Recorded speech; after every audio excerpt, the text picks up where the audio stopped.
La tension est dans l'air. Le groupe angoissé fait face à leur ennemi démon qui leur paraît aussi imposante que petite. Chacun est fébrile et tremblant. Attention, elle possède un double d'elle-même, avertit Samia. Oh, ce ne sera pas nécessaire. Votre ami épéiste s'en est chargé, informe Célé nonchalante en pointant du doigt le cadavre de son autre aile sous des débris plus loin. C'est vrai? Oui, je ne suis plus qu'en un seul exemplaire. Vu que vous allez vous débarrasser de nous, maîtresse, cela ne vous dérangerait-il pas de bavarder quelque peu avant de passer l'éternité toute seule se lance Tantale dans un élan de bravade. La princesse Démon la fixe un instant avec encore plus de dédain que d'habitude. Que m'importe, Tantale. De tous les semi-démons que j'ai fait engendrer, tu es celle qui m'a le plus déçu. N'imagine pas le nombre de fois que j'ai songé à t'exécuter devant les autres pour leur faire comprendre que je n'avais rien à tirer des soldats inutiles. Et pour quelle raison avez-vous fait tuer Zéphyr intervient Diane. Sa camarade semi-démon sursaute légèrement de cette révélation pour elle. C'était un idiot, cœur tendre comme toi. Quand il a découvert sa super vitesse, il s'est empressé de visiter le continent à droite et à gauche. Il ne le disait pas, et je percevais qu'il s'était intéressé à la vie humaine. C'est pour ça qu'après lui avoir confié la mission de t'amener à terre, Tobor s'est débarrassé de lui. Je ne voulais pas qu'il risque de s'attacher aux héros comme la poire que tu étais. Son pouvoir aurait pu les aider à mettre à mal pas mal de mes plans. Vous nous aviez dit qu'il avait été tué par des soldats humains sur le continent, s'insurge Tantale. J'ai menti, ricane froidement Célé. Vous êtes abject, souffle Névis écœuré. Vous avez gobé chacune de mes paroles parce que ça vous arrangeait d'y croire. Je vous ai élevé comme ça, après tout. Tout comme ça vous a arrangé de croire à des promesses sans réfléchir. Qu'est-ce que ça veut dire? Le sort que je m'apprêtais à lancer, il allait détruire toute race humaine. Qu'êtes-vous à moitié déjà? Tantale et Diane réalisent l'implication. En me voyant dans mon projet, vous avez nourri le naïf espoir qu'il y avait une place pour vous après, mais vous n'avez toujours été que des outils pour moi. Les outils qui ne servent plus se jettent. Les deux semi-démons cachent avec difficulté leur colère. Tantale ne se sent plus, mais Samia l'empêche de foncer dangereusement vers leur ennemi en la bloquant du bras. As-tu des pouvoirs cachés? Quelles sont tes faiblesses? Interroge-t-elle avec rage, ne rechignant pas à user de sa capacité spéciale. Céline marque un temps, agacée, mais se retrouve obligée de parler. Je n'ai aucun pouvoir en plus de ce que tu connais déjà. Mes pouvoirs d'attaque sont limités comparés à mon frère, même si ma défense est impénétrable. Vraiment, il n'y a qu'une façon d'en venir à bout, générer une attaque encore plus puissante pour la briser. Mon frère n'en avait pas la capacité. Vous, j'en doute fortement. Elle ne bluffe pas. Je l'ai vu encaisser une attaque à pleine puissance de Staël avec son bouclier, concorde Gaëla. Si je craignais de pouvoir vous divulguer une quelconque faille contre moi, sachez bien que je n'aurais pas laissé cette conversation démarrer. Pourtant, vous disiez faire jeu égal avec Baki, reprend Lorniel. Nos combats directs étaient somme toute assez lassants. Il ne perçait pas mes défenses, tandis que je ne suivais pas le rythme de ses attaques. Nous avons vite convenu qu'il fallait nous départager autrement que de cette façon. C'est pour vous départager que vous avez attaqué Perdia? Demande Semnia. Disons que c'est une opportunité qui s'est présentée à point nommé. Elle pointe Jarès du doigt. Grâce à notre ami ici présent, nous avons découvert l'existence de ce passage vers votre monde, et comme nous nous disputions la succession de notre mère, prévue pour d'ici 7000 ans, elle y aperçut un signe pour déterminer impartialement qui serait digne de régner sur Cérinelle après elle. Il nous a fallu nous préparer et attendre la prochaine ouverture, 1000 ans plus tard, pour lancer la compétition. À nouveau, nous ne sommes qu'un jeu pour vous, s'enrage Gaëla. Éperdia est une énigme que nous comptions résoudre avec le temps. Pour l'heure, il était plus urgent de se débarrasser des parasites insignifiants qui y vivent, pour pouvoir l'étudier après. Lorniel empêche Gaëla de trop s'emporter en posant sa main sur son épaule avant de poser la prochaine question. Vous ne savez donc pas ce qui relie exactement nos deux mondes, ni d'où vient l'importance de ce château précis. En effet. Étrangement, il semble amplifier certains de nos pouvoirs, à moi et mon frère. Ce lieu nous a presque appelés une fois arrivés sur le continent, et son emplacement central semble difficilement lié au hasard. Baki n'y a certainement pas accordé grande réflexion, mais ce lieu pourrait contenir la réponse à notre lignée. Votre lignée? répète Semnia. La ligne royale de Sérinel a toujours été un mystère. Il possède une puissance, des capacités et une longévité hors du commun, même pour nous, explique Jarès, sans compter ses jolis yeux bleus qui leur semblent propres, rajoute Névis. Pour beaucoup, ces traits leur viendraient d'un don des cieux. C'est pourquoi le peuple les considère comme maîtres de la race par défaut. Mais certains se questionnent plus en détail sur leurs origines, poursuit le démon. Moi-même, je suis curieuse de savoir ce qui nous rend si spéciaux. Jusqu'à la prochaine ouverture de portail dans 976 ans, j'aurai tout le temps d'analyser l'endroit. Bien qu'il soit en ruine, commente Névis, sa magie ne vient pas de la structure mais du sol. Même avec un tassiverbe, ce n'était pas dans mes moyens habituels de pouvoir faire un sort d'exécution de masse de cette échelle. Tout comme Baki ne devait sans doute pas pouvoir faire revenir provisoirement les âmes des morts en temps normal. Ce sol a été propice à son imagination farfelue, dit le sorcier. Mon frère a fait ça? C'est étonnant qu'on ne m'ait pas rapporté un élément aussi cocasse. Tu avais raison, Tantal. Ce fut une discussion intéressante. Ça risque de me manquer de parler avec quelqu'un dans le millénaire à venir. Quoique, comment ça? À peine Semnia s'interroge sur ce dernier mot que Célé se lance à leur assaut. Elle s'approche très vite d'eux pour faire un coup de bouclier spectral. Par réflexe, tout le monde fait un bond sur le côté pour éviter le choc. La princesse Démon se tourne alors instantanément vers Jarès, Gaëla et Névis, qui semblent plus lents dans leur déplacement. D'un rictus, elle assène un coup vers ce qu'elle sait être une fausse image, mais ça ne l'empêche pas de toucher Jarès et ses deux compères via l'onde de choc et de casser l'illusion. Pour que ton pouvoir marche, tu dois être assez proche et donc à portée du rayon de mon attaque. Tu ne représentes aucun danger pour moi, louse-t-elle presque en direction du démon chancelant. Elle enchaîne sur un second coup à son encontre et il se fait sauver par Diane qui le déplace hors de portée par télékinésie. Lorniel et Névis ouvrent le feu en lui envoyant divers projectiles magiques, mais tous se heurtent sans résultat sur le champ de force généré par le bouclier de Célé. Je peux me défendre et attaquer en même temps, vous savez.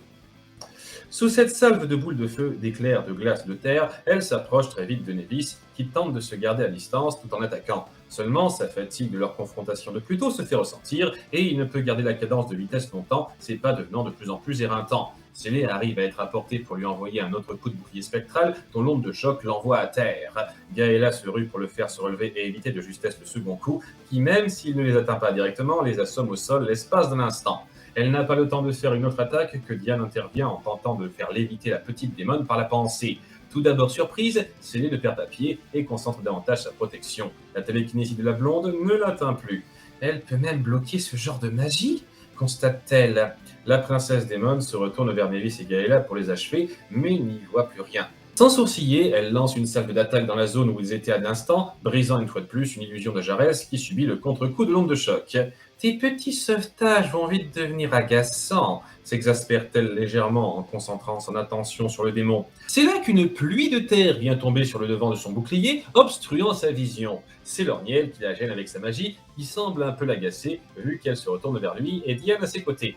Vous avez appris ce genre de sort? Se questionne la blonde étonnée. Non, c'est nouveau. Là, j'improvise, concède-t-il. Plus loin, Semnia, Lek et Tantal restent sur place à observer le combat, frustrés et pensifs. On ne peut pas les aider. Attaquer de front, ce serait juste du suicide, commente le griffu. Lancer mes dagues reviendrait à les jeter. Je me sens totalement inutile.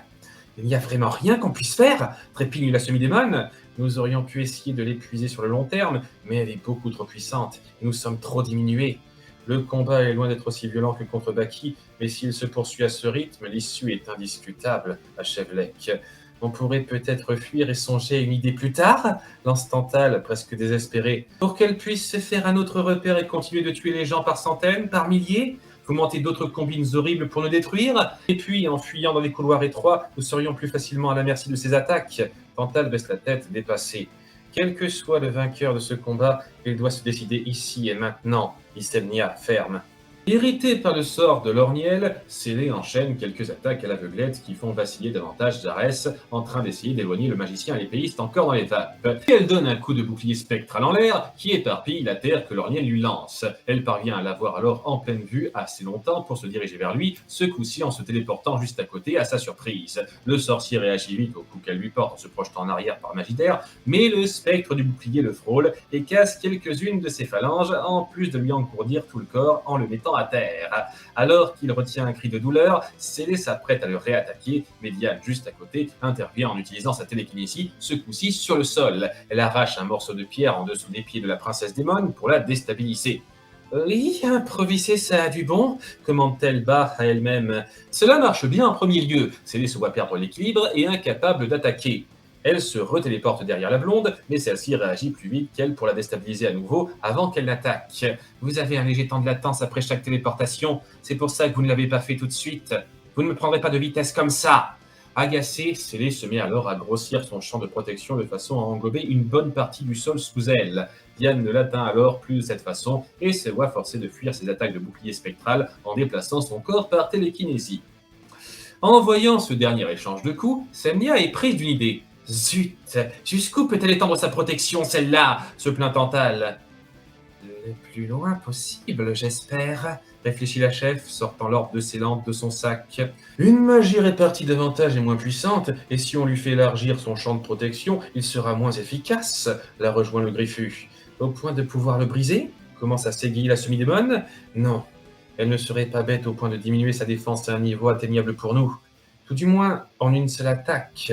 Lex se tourne vers elle, comprenant la totalité de sa stratégie. La sensibilité des extrémités! Exact. Artemis nous aura ironiquement donné la solution. Ce n'est pas du tout cuit, cela dit. Comment ça demande Tantale. Si elles n'ont pas nécessairement besoin d'atteindre le niveau de Staël, il faudra générer 2 attaques d'extrême puissance. Grâce à l'orniel et cet orbe, je vois comment faire la première, mais la seconde, c'est une autre paire de manches, précise Semnia. Réfléchissant, Lex se met à observer ses mains pensif. Une faible lueur semble émaner de l'orbe lorsqu'il en rapproche discrètement une de ses griffes gauches. Je m'en charge. Lec, confie-moi la seconde attaque. Je te jure qu'elle ne ratera pas. Inquiète, elle le regarde droit dans les yeux et y voit toute sa détermination. Puis, sans rien dire, elle hoche de la tête. Bien, on doit prévenir les autres et pour ça, il vous faut une distraction? Comptez sur moi, la coupe Tantale. Diane et Lorniel échappent de peu aux attaques de leur adversaire, à présent partant davantage sur la stratégie de l'esquive, alors que le sorcier occupe régulièrement l'attention de Célé avec sa stratégie d'aveuglement. La situation semble mal partie pour évoluer plus loin cependant, jusqu'à ce que Tantale hurle en plein milieu de la salle. « Hé, Célé! C'est quoi ton plus grand moment de honte ?» lance-t-elle, non sans une certaine exaltation.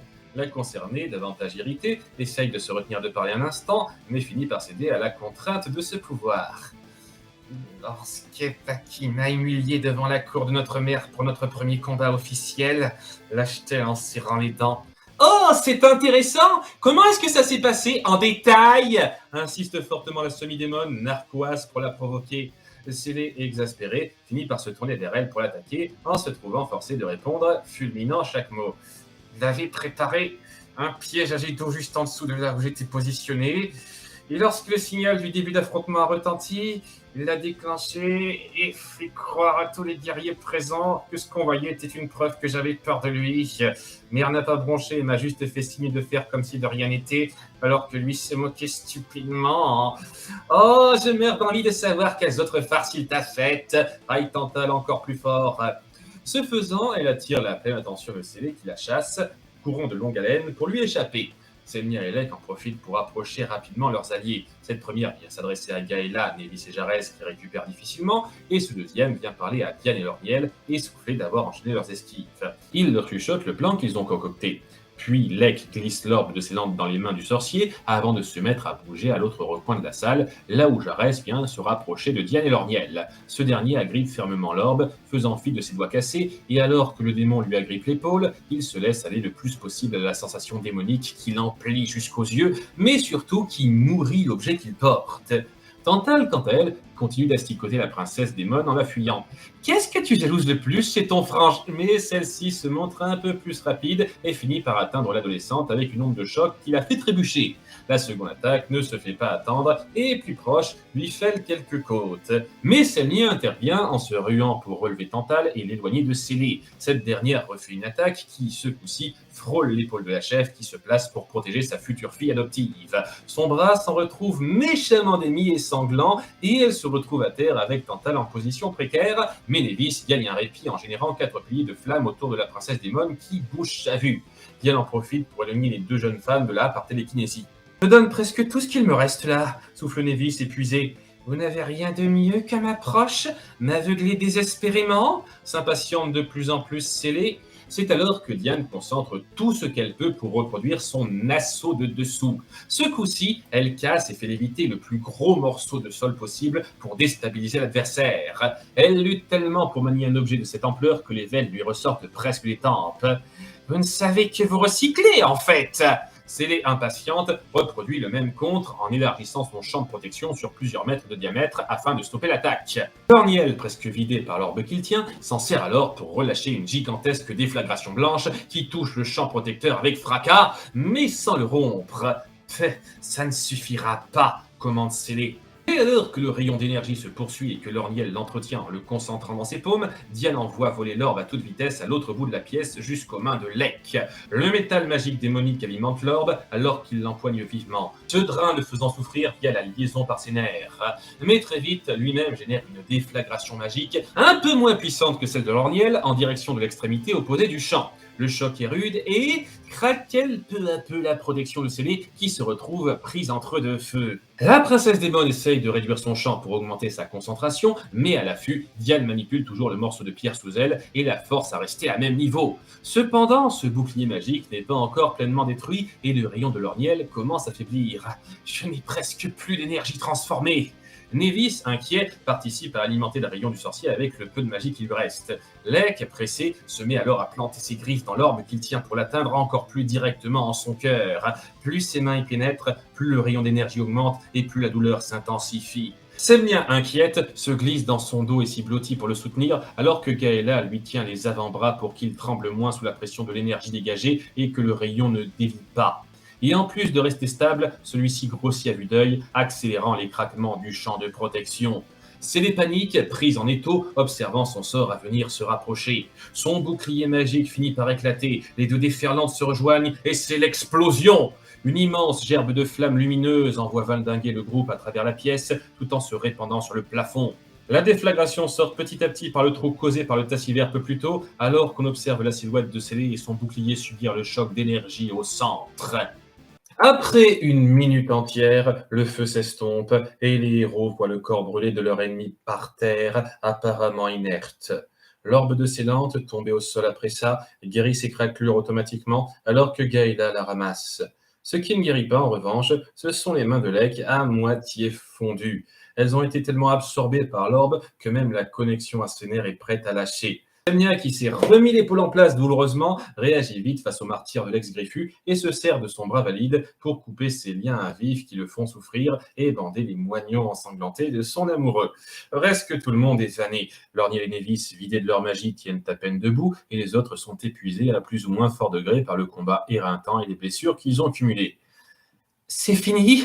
Demande naïvement le magicien. C'est à ce moment-là que la structure commence à s'effondrer. Les murs tombent en morceaux. Ça a beau être solide, ça ne peut pas survivre à 2 explosions de cette amplitude d'affilée, informe le sorcier. Tous se ruent vers la sortie, péniblement. Lorniel et Nevis sont si fatigués qu'ils peuvent à peine marcher et Diane booste leur mouvement par le peu de télékinésie qu'elle peut encore fournir. Tantal, qui a du mal à se tenir debout avec ses côtes fêlées, se fait soutenir par Semnia et Lek pour marcher, non sans rougir un peu au contact de ce dernier. Gaëla et Jarès courent devant le pas lourd. Ils atteignent le couloir avant que toute la salle ne soit ensevelie, mais l'effondrement se poursuit alors qu'ils peinent à avancer. L'entrée du couloir finit par s'écrouler devant eux. Diane arrête de transporter le sorcier et le magicien et tente d'utiliser son pouvoir pour déplacer les débris, mais ils sont bien trop gros et elle bien trop affaiblie. Les parois sont sur le point de leur tomber dessus, mais une autre magie les sauve. L'obstruction se fait déplier par Perséphone qui les a rejoints avec Calliope. « Qu'est-ce que tu fais encore là ?» s'enquiert Tantal. « Quand j'ai presque fini d'ouvrir la voie vers la sortie, j'ai vu beaucoup de soldats de l'autre côté et je me suis dit que ce serait pas plus mal qu'on sorte en compagnie d'autres humains comme eux. » « Pas bête, concède-t-elle. Dépêchez-vous, je ne vais pas pouvoir contenir l'effondrement. » Elle et Calliope viennent en aide aux fatigués pour les faire marcher plus vite. Le groupe arpente les différentes salles qu'ils ont traversées pour arriver jusque-là, tandis qu'à l'affût, Perséphone empêche quelques gros morceaux de terre de les écraser. L'effondrement est imminent lorsqu'ils arrivent devant l'entrée du tunnel, duquel on peut effectivement apercevoir Branok et plusieurs soldats à travers les interstices des débris restants. Grâce aux efforts de la petite semi-démone très vive, le passage se dégage vite et tout le monde parvient à sortir de justesse de là, juste avant que tout ne soit complètement enseveli. Dranok et ses hommes sont légèrement étonnés et en garde en voyant la couleur d'yeux de certains d'entre eux, mais en reprenant son souffle, Samia calme le jeu. C'est bon, tout va bien, je vais expliquer. Elle raconte alors le développement qu'il y a eu à l'intérieur de ces ruines pendant que chaque héros blessé se fait soigner. Chacun peut s'asseoir, réalisant doucement que le combat est finalement achevé. Dans cet après-coup, Gaëla, côte à côte avec Nevis, observe le calme du champ de bataille, peiné par les nombreux cadavres présents, mais à la fois soulagée. C'est fini, inspire-t-elle en fermant les yeux. Nevis, touché par l'apaisement qu'elle affiche, la rejoint dans cette constatation. Oui, enfin, avant de laisser ses réflexions sortir sans filtre. Bon, techniquement, il reste à préparer le combat contre la mère des deux petites horreurs pour les futures générations dans 1000 ans, et ça ne sera pas simple à gérer, mais en dehors de ça, Nevis, oui, ferme-la. Après lui avoir dit ces mots sans la moindre animosité, elle pose doucement sa tête sur son épaule. Comprenant le signal, il se contente de lui tenir la main pour profiter calmement du moment présent. Alors que Semnia vient de finir son explication à Dranok, les soldats baissent leurs armes face à Perséphone, Tantale et Calliope, sans totalement perdre leur méfiance. Ce ne sera pas facile au début, mais je vous promets d'être là pour vous à chaque étape de la transition, leur adresse Semnia. Les trois filles restent malgré tout aux aguets, alors que leur nouvelle mère n'arrive pas à pleinement se concentrer sur elle, les yeux rivés sur Lek, assis dans son coin, l'œil crevé, dépourvu de main. Diane, compatissante, s'avance. Je garde un œil sur elle pour l'instant. Merci, lui sourit Semnia. Alors, les filles, je peux vous donner quelques conseils sur comment les humains se comportent entre eux, attire-t-elle ses trois compagnes alors que la chef se rapproche de son amoureux.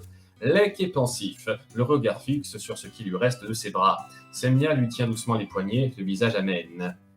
Tu as enfin laissé cette partie de ton passé derrière. Oui, c'est normal d'avoir peur. Je sais.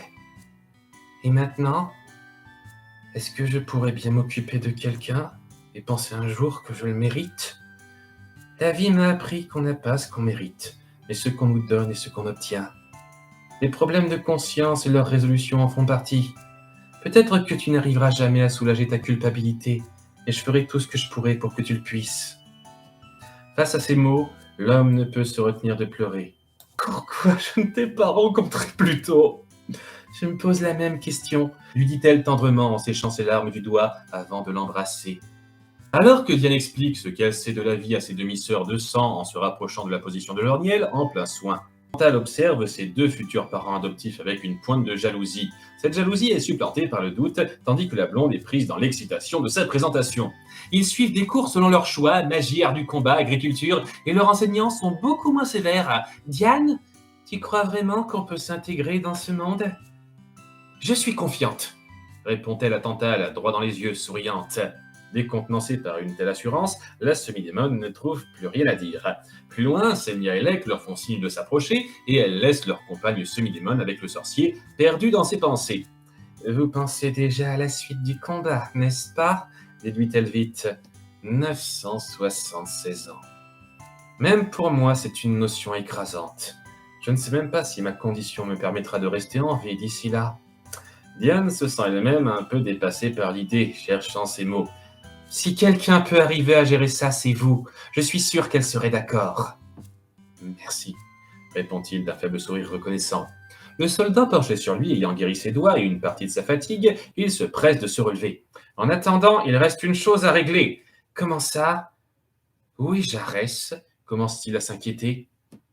Plus loin, hors de leur portée de vue, les débris de la salle du combat sont éparpillés dans un fatras notable à ciel ouvert désormais, et dans une pile de pierres détruites. La princesse démone ressort en piteux état. Elle rampe au sol pour se dégager des décombres, toussant la poussière qui s'est déposée sur elle. Je me doutais que vous auriez la peau dure. Surprise, elle lève le regard et Jarès apparaît devant elle. Toi, dit-elle, méprisante et épuisée. Votre bouclier a amorti l'impact de l'explosion pour que vous en réchappiez. Ça ne lui a pas été profitable. Il pointe attaché à son bras le reste décrépit de l'arme, qui n'est plus qu'un bout d'acier cassé et tordu. Et voilà la princesse tacticienne de Sérinelle en train de ramper misérablement pour sa vie. Ça ne se voit pas tous les jours. Pourquoi es-tu ces humains? Tu crois qu'ils t'accueilleront à bras ouverts, pauvre naïf? Non, je sais que les gens ne m'accepteront jamais vraiment. C'est pour ça que je ne vais pas les rejoindre. Quand j'en aurai fini ici, je partirai sans prévenir personne pour continuer ma vie d'avant, caché parmi eux. Tss, de tous les démons qu'on pouvait retrouver ici, il fallait qu'on tombe sur un lâche. Je le sais bien, je suis lâche. Mais j'aime Eperdia. J'aime la simplicité de ces villages et la paix qu'ils recherchent. J'aime la nature qu'on y entretient. J'aime les jeunes femmes éperdues qui cherchent le grand amour. J'aime les voir savourer chaque instant fort de leur existence, car elles savent qu'elle est courte, et j'aime les savourer avec elles. J'aime la vie que ce continent m'a donnée. Je me fiche d'être égoïste ou petit d'esprit. Je veux juste profiter de ce que le destin m'a apporté quand j'ai franchi ce portail. Et je ne laisserai plus une ordure comme vous continuer à gâcher ça. Finit-il la colère contenue. Prise de rage, Célé concentre le peu de force qui lui reste pour bondir et l'embrocher sur son fragment de bouclier, mais elle passe à travers une dernière image d'illusion du démon avant de se prendre une lame de dague en plein cœur. Crachant son sang, elle rend son dernier souffle et tombe à terre. Adieu, les amis, sourit-il en direction de l'endroit qu'il a quitté à l'instant. Il se tourne alors dans la direction opposée pour tracer sa route. Mais c'est alors qu'il distingue une silhouette à l'horizon. Tout juste discernable, la personne se trouve à environ une centaine de mètres. À peine Jarès se met en garde que son opposant génère quelques centaines de petits carrés noirs tranchant dans l'air et les envoie à pleine vitesse dans sa direction. L'attaque est beaucoup trop rapide pour qu'il réagisse à temps et quitte le périmètre visé où cette volée de projectiles tombe. Son corps se retrouve ainsi planté de dizaines de ces balles à tout endroit et il s'écroule à terre sous le poids de ses blessures. La mystérieuse apparition se rapproche de lui alors qu'il agonise et dans un dernier souffle de vie, il lève la tête et voit son assaillant. Un homme baraqué, l'expression raide, balafre au front et les cheveux rasés à 1 centimètre. Évidemment, il a les yeux gris sans pupille d'un démon. Dolphus, lâche péniblement Jarès, reconnaissant son assaillant. Aucune pitié pour les traîtres, prononce l'homme froidement, d'une voix grave, en faisant disparaître par la pensée chaque carré noir qu'il a créé. Il l'observe alors avec mépris, alors qu'il succombe au sol. Peu après, Lorniel et Diane se dépêchent de se rendre à l'endroit, mais se retrouvent devant les cadavres de leurs compagnons d'armes et de la princesse Démon, choqués. Ils se sont entretués demande la blonde. En réfléchissant, le sorcier examine le corps de Jarès et se voit troublé par le nombre de petits trous qui s'y trouvent. Cela me paraît improbable. Ils scrutent chacun les alentours, méfiants et inquiets, se questionnant sur ce mystère qui, pour eux, en restera un long temps. Après ceci, Eperdia n'a plus subi d'attaques de monstres ou de démons. La reconstruction a été difficile et les restes de la bataille infernale de 21 ans contre le prince et la princesse démon auront laissé leur marque. Il aura fallu plusieurs décennies pour que le doute et la crainte commencent à se dissiper de la mentalité ambiante. Cependant, la tranquillité a fini par se réinstaller, même si les gens n'auront jamais oublié l'horreur de cette période qui a été enseignée aux générations suivantes. Gaëla et Nevis ont voyagé à travers le continent pour aider à rebâtir. Nevis a proposé d'offrir ses services pour enseigner son expérience aux enfants des villages de passage. Là où Gaëla était plus frileuse au départ, elle a fini par s'ouvrir à l'approche et regagner peu à peu son sourire en aidant les plus petits. En s'égayant à leur contact, elle reprit goût à la vie et accepta même d'épouser le magicien après plusieurs demandes. Cela ne les a pas empêchés de se disputer bruyamment régulièrement. C'est d'ailleurs ce qu'on aura le plus retenu de leur pérégrination. Après la mort de Nevis à 78 ans, Gaëla se réinstalla à la capitale de Prémora pour participer à la gestion de l'orphelinat. Pendant 25 années, elle a aidé de nombreux enfants avant de partir dans son sommeil apaisé. Les Kesséniens ont repris et retapé la masure de Bélion en pleine forêt. Reculés de tous, ils y passèrent des jours paisibles pendant de nombreuses décennies en rendant ponctuellement service aux villes voisines et surtout en élevant 3 jeunes semi-démones.